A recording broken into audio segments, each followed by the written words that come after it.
Today, folks, we've got another great story for you. Now, this one has a bit of everything: circus life, vaudeville, tragedy, and even a few bicycle tricks thrown in for good measure.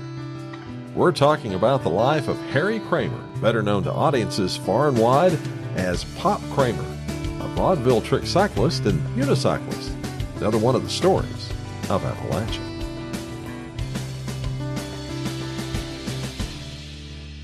You mentioned vaudeville. Vaudeville was unique in and of itself.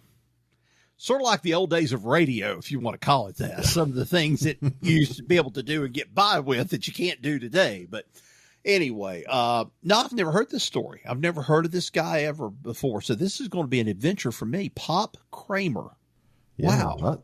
I had never heard of him either, but we had a listener, and bless our listeners, they come up with some of the greatest stories. Told me a little bit about this guy and sent me on a search for him, and I found a whole lot of stuff in the newspaper about this guy. He was really big stuff back in the 20s and 30s. Wow. Very fascinating guy. Now, this is not major history. This is another one of those little bitty quirky pieces of history that we just love to tell folks. This story is full of daredevil tricks, unexpected fame, and plenty of Appalachian determination. This story is about Harry Kramer, known far and wide as Pop Kramer, a man who spent his life performing astonishing feats on two wheels or one. Now, Harry wasn't an ordinary cyclist. He was a vaudeville trick cyclist who traveled all across North America, from Canada to Mexico to small towns and big cities across the continent. But his home in Appalachia was always where he returned, doing things on a bike most of us couldn't even dream of. So would it be fair to say that this guy was sort of like a early version of Evel Knievel to a certain degree? I mean, that's what I think of when we think of daredevil tricks. I mean, but, you know, it may have been a little bit more tame compared to what it was later on. But he wasn't jumping over 15 cars, if that's what you're asking. No, I it knew was it a little would more be subtle 15. than that. I knew it wouldn't be 15 cars, but maybe 15 women or something, you know, laying out there on their backs on the field or something, and he does a jump in a unicycle. No, nothing like that. Okay, all right then. Well, I just wanted to be sure, though. But Pop Kramer's life is one of those stories where you can't help but just shake your head in amazement, just sort of like what I'm doing right now. Born in Alexandria, Virginia on New Year's Day in 1875, Harry grew up on a farm. His father, Frederick, was a no-nonsense farmer, and Harry's early life was all about hard work and discipline. But, as it often happens, something unexpected came along and changed the course of his life forever. That something came about when Harry was 12 years old. That year, a circus rolled through town, and like any kid, he was drawn to the excitement. But it wasn't the clowns or the lions that captured his imagination. It was the trick cyclists. Watching them spin, balance, and perform stunts on their bicycles left a lasting impression on young Harry. And right then and there, he knew what he wanted to do. And it was that. He didn't want to be the bearded lady or anything, but that's another story. So what did Harry do? Well, he bought himself a bicycle, in secret, mind you, because he knew his dad would disapprove. Now, here's the funny part. He didn't just practice his tricks out in the open where anyone could see him. No. He hid his bicycle in his father's cornfield and practiced his tricks there, out of sight. He even learned some moves from a friend who worked for the circus. And by the time he had turned 17, Harry was ready to hit the road, quite literally, to start performing. And hit the road he did. He traveled from town to town, performing in theaters, at county fairs, as a vaudeville act, and even in the Ringling Brothers Circus. His act became famous for its complexity and skill. In fact, Harry once estimated that he knew more than 50 different tricks on a bicycle, and he was performing those tricks well into his senior years. I mean, how many folks can say they were still out there trick cycling at an age when most folks retired? Well, in fact, there's a story from 1940 when Harry was 65 years old. He was still giving performances, this time in San Bernardino, California, and wowing audiences with his stunts. One of his most famous and difficult tricks was this. He'd ride a bicycle at a fast pace, and while riding, he'd start taking the bike apart. First, the seat would come off, then the handlebars, then one of the wheels, until all that was left was a single wheel with Harry balancing himself like he was on a unicycle. And that wasn't the only jaw-dropping stunt in his repertoire. Another one of his signature moves involved standing on his head while the bicycle whirled around in a circle. Then, as if that wasn't enough, he'd climb all over the bike, from the front hubs to inside the frame itself, all the while making the bike leap and skip like it had a mind of its own. Rod, can you imagine what that would have been like? No, not right offhand. I mean, I was doing stunts when I had a bicycle. I would build a ramp up, but I never did get the nerve up to do anything, major, like, climbing all over the bike, taking it apart and all these other things. But I love your use of the French word repertoire while you were saying. Thank you. Okay. Well, here's the kicker. He didn't just stick to regular bicycles. Harry also performed on those old-fashioned high-wheel bicycles, not highway bicycles, but high-wheel bicycles. The ones with the enormous front wheel. Now, how did you used to get on those? Climb up on a ladder? From what I understood, you had to kind of jump up there and get moving before the thing fell over. Not an easy thing to do. No. Especially with my coordination, I'd be flopped on the side in a heartbeat. Well, anyway, he'd pull off the same stunts on those contraptions, which, if you think about it, is even more impressive given how difficult those bikes were to ride. Now, where did all this start? Well, there's a great story about young Harry sneaking off to, of all places, Washington, D.C., with a friend one day, bringing his bike along with him. While they were there, Harry rode his bike around a merry-go-round, and a soldier who was watching was so impressed that he suggested Harry visit a nearby veterans home. Well, Harry, never one to pass up an opportunity, slipped away and performed his act at the veterans home. The commandant was so taken with his performance that he passed around a collection, and Harry walked away with $20 in his pocket. That was big money back in those days, and that's when he decided this was what he was going to do for the rest of his life. And no, he wasn't going to ride a bike around in circles around the Capitol building like some people would. But anyway, that's another story, isn't it, Steve?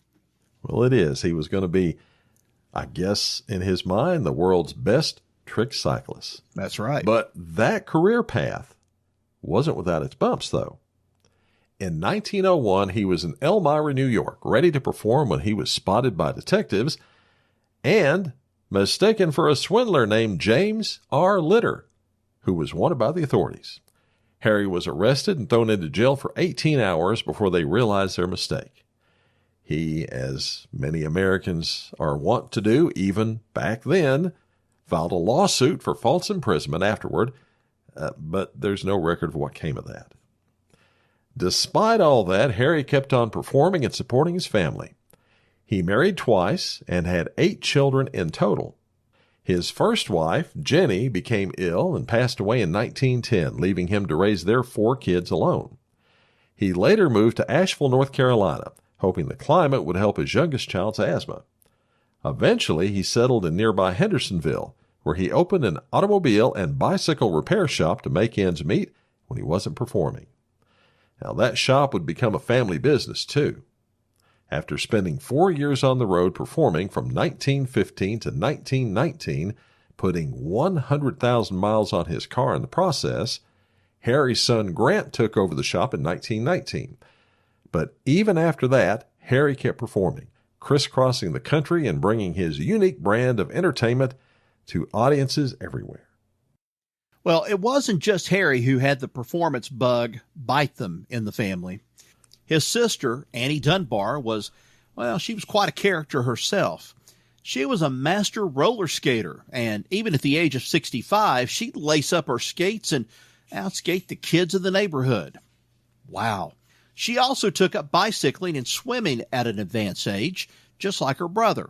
And at the age of 80, she once rode her bike from her home in Alexandria to Mount Vernon and back, a 28-mile round trip. Sounds like she didn't even break a sweat.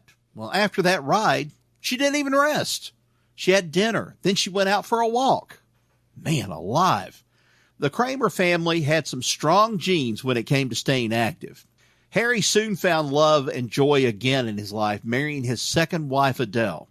The two of them bore 4 children of their own. But despite all this joy and everything that Harry had brought to others, his personal life was marked by tragedy. While Pop was away performing, Adele ran the Pine Grove Tourist Camp, which they owned in Chick Springs, South Carolina. On December 5th, 1930, tragedy struck. Adele went to the lodge to retrieve the family dog, a German Shepherd, which had taken a liking to the McElraths, tenants renting the camp. The dispute began when Miss Ida McElrath, who was in the camp store, refused to let Adele take the dog back. And Rod, the argument escalated rather quickly.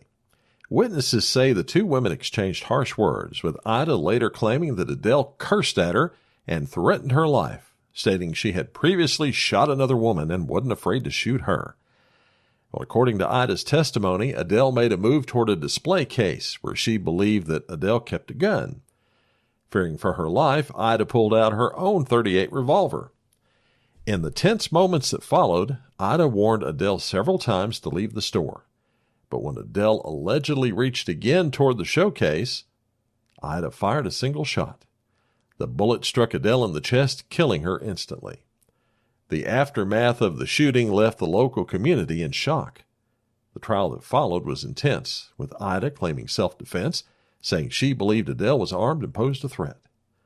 The first trial ended in a mistrial after the jury couldn't reach a verdict. But in a second trial, Ida McElrath was acquitted after the jury found that she had acted in self-defense. The ruling claimed that Ida had felt sufficiently threatened and had warned Adele several times before firing. Pop Kramer, left widowed for the second time and, yes, with 4 young children to raise once again, returned home to face yet another devastating loss. In his later years, Harry moved to Traveler'sRest, South Carolina, where he finally retired. He was a familiar sight in town, an elderly man with a long beard, still riding his bicycle up and down the roads, never far from the thing that had defined his life. Even after all those years, he never let go of his love for cycling. He kept at it until 1958, when he had an accident while riding his bicycle and broke his leg. He was 83 years old at the time, and that injury finally forced him to hang up his bike for good.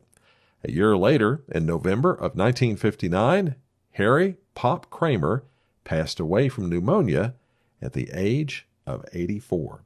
And, you know, Rod, he was quite a character down in his adopted hometown of Traveler'sRest, South Carolina.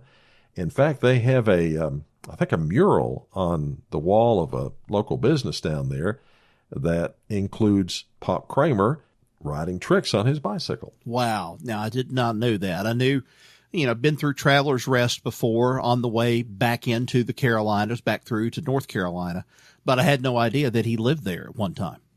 Yeah, he did. I can't imagine an 84-year-old man on a bicycle doing tricks like standing on his head and all this stuff. Of course, I don't know that he was still doing that then. I think mainly he was just riding his bicycle everywhere he went. Mm-hmm. But he fell and broke his leg. I guess he wasn't thinking about how brittle his bones had gotten over the years. Well, maybe his stunts, and this is just one little note about this, maybe his stunts were just natural. He just, when he was riding the bike, he just sort of like, what do they say about riding a bicycle? Once you start, it just comes natural after that. Maybe his tricks were sort of natural before it was all over with. Well, he certainly had a talent for it, apparently.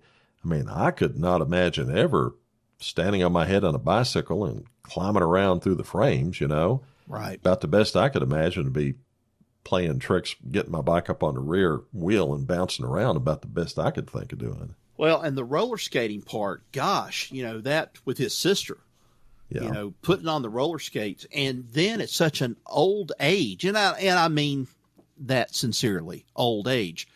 I can remember one time my dad knew how to roller skate, did well and so forth, but I got him to get out on a set of roller skates. And of all things, he fell and he broke a rib. Oh. I never, ever dared him or, you know, got him to do something like that ever again, because I didn't realize it. I just didn't realize it. Yeah. Once you start getting a little bit older, yeah, you know, the bones start getting a little bit more brittle and they start becoming a little bit more easier to break. And, yeah, I kind of regret that. But, you know, hey, God, she was going into her 80s and then rode 28 miles. Wow. That's unreal. 28 miles is a good ride. Yes. I could do 28 miles, but I'd be kind of winded after that. I don't think I'd feel like going for a walk. I'd be winded. I'd be in the hospital is where I'd be at. Yeah, and she's got a good 15 years on me. Say I'd that. be in traction. Well, I will tell you, I have fallen off bikes when I was in my 20s, in my 40s, and as recently as about 3 weeks ago. Yep.